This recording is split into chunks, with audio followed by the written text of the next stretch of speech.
भैया हमने 23 तारीख को, पिछले महीने की 23 सितंबर को प्रशासन को ज्ञापन दिया था रुड़की की जनहित की समस्याओं के संदर्भ में। जैसे सुलानी नदी के पुल का तत्काल निर्माण, सीपीयू की लूट बंद, प्रीपेड मीटर का जो लगाया जाना जो है उसे रोका जाए, हमारी तमाम सड़कें टूटी पड़ी उनके बारे में, जो हमारे यहाँ रुड़की में जो पानी की सप्लाई है उसका बुरा हाल है, और धान क्रय केंद्र, गन्ने का मूल्य, ऐसी अनेक समस्याओं को लेकर हमने ज्ञापन दिया था।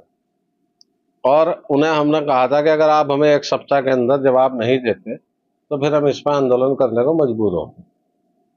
और बीच में जो है किसान यूनियन का धरना था, फिर 2 अक्टूबर थी, तो उसके बाद जो है हमने कल तक भी इंतजार किया कि प्रशासन की तरफ से हमें कोई सूचना मिले, कोई आश्वासन मिले। और आज जब 2 बजे तक नहीं हुआ तो हमने आपके माध्यम से प्रशासन को चेताने का काम किया कि हम कल 5 तारीख को सुबह 11 बजे ज्वाइंट मजिस्ट्रेट कार्यालय में धरना प्रदर्शन करेंगे। सरकार का जनहित के किसी भी काम से कोई सरोकार नहीं है। सरकार आज भी, अगर आप अखबार पढ़ें तो हरियाणा में प्रधानमंत्री महोदय जो हैं वो जीजा और पता नहीं किस किस के नाम पर वोट मांग रहे। ये ना कोई काम कर रहे, ना इनका कोई काम से डेवलपमेंट से कोई सरोकार है। सारी सड़कें टूटी पड़ी, आप देख लो। जो उसका काम हुआ था सीवरेज का, एडीबी वाला, उससे मकान तक टूट गए। पुल नहीं बन रहा, 15 महीने हो गए, आज 15 महीने से भी ज्यादा हो गए, पुल बंद पड़ा। सीपीयू 10-10 हजार का चालान कर रहा है, कोई दुख है। और एक्चुअली प्रेशर बिल्डिंग टैक्टिक्स होते हैं एडमिनिस्ट्रेशन के। बीजेपी इस गलत फहमी में है कि वह लोगों को किसानों के खिलाफ मुकदमे कायम करके इन समस्याओं से ध्यान भटकाने का काम कर रही है। ऐसे नहीं चलने का। आप, सरकार का कर्तव्य होता है कि वो जनहित के काम करे, लोगों को सहूलियत दे। देखो, धरना आर पार का होगा। हाँ, या तो रुड़की की जनहित की समस्याओं का समाधान होगा और नहीं तो धरना जारी रहेगा। देखिए, जो हरिद्वार है, ये हरिद्वार विकास शुल्क यहाँ से लिया जा रहा और विकास पे पैसा नहीं लगाया जा रहा, इसीलिए विकास त्यागी जी नाराज है। ये तेहरा विकास है, देखो विकास त्यागी जी नाराज है और ये बराबर लगे हुए हैं। अध्यक्ष जी ने ऐलान कर दिया और राव साहब ने समर्थन कर दिया। पूरी कांग्रेस के लोग अब कहीं ना कहीं सड़क पर आकर इस सरकार का नहीं, केंद्र का भी, और बत्रा जी के 16 साल बस भ्रष्टाचार में बेमिसाल है। ये मिसाल ही छोड़ के जाएगा, ये समझिए आप। और जहाँ तक बात ये है कि भाई रुड़की का हाल, वो तो बेहाल है ही। और कांग्रेसियों ने कहीं ना कहीं अब ये तय कर लिया कि हमें सड़क पर आकर विरोध करना है। और हरियाणा के रिजल्ट सामने आने वाले ही हैं। 5 अक्टूबर को वहाँ मतदान है और मतदान भी आप देखिए कि वो इसके सरकार के खिलाफ ही जा रहा है।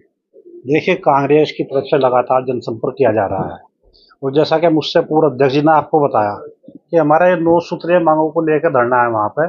और हमारा धरना, यदि हमारी बात को प्रशासनिक अधिकारी मानते हैं तो ठीक है, नहीं तो हमारा धरना ये लगातार कई दिन तक चलेगा। दूसरा, मैं इसी में एक चीज़ और जोड़ दूँ आपसे कि एक प्रदेश में एक नियम होना चाहिए। अभी मुझे मीडिया के माध्यम से पता लगा कि हमारे जो माननीय मुख्यमंत्री हैं, उन्होंने एक बिजली जो फ्री में 100 यूनिट उन्होंने यहाँ हमारे जो हरिद्वार जिले को दी है और 200 यूनिट वहाँ उत्तर जो ऊपर पहाड़ पर एरिया है वहाँ पर फ्री किया है। लेकिन जब एक प्रदेश है तो वहाँ 2 नियम क्यों हैं?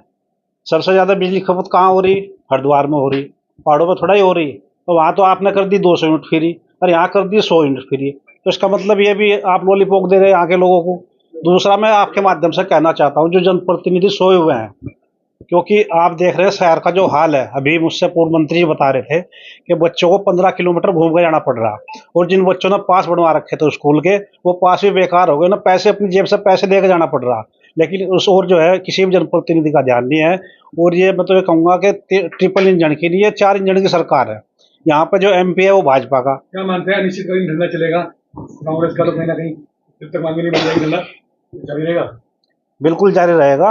इसमें हमारे जितने भी कांग्रेस के कार्यकर्ता है उसमें बढ़ चढ़ के अपना हिस्सा लेंगे। देखिए, धरना कल से शुरू हो रहा है। जो रुड़की की समस्या है, जो जनहित की समस्या है, जिनको लेकर पब्लिक में रोष है। पुल बंद पड़ा हुआ है, 15-15 किलोमीटर का चक्कर काट कर बच्चे जो है वो घंटे 2-2 घंटे में जो है अपने घर पहुंच रहे हैं स्कूलों से। सड़क में गड्ढे पड़े हुए हैं, पानी भरे हुए हैं, हर तरह की रुड़की के अंदर समस्या है। और विधायक बिल्कुल फेल हो रहे हैं, वो अपने बिजनेसों में लग रहे हैं, जमीनों के कारोबार में लग रहे हैं, उनके आदमी गलत काम कर रहे हैं, बिल्कुल ध्यान नहीं दे रहे जनहित में।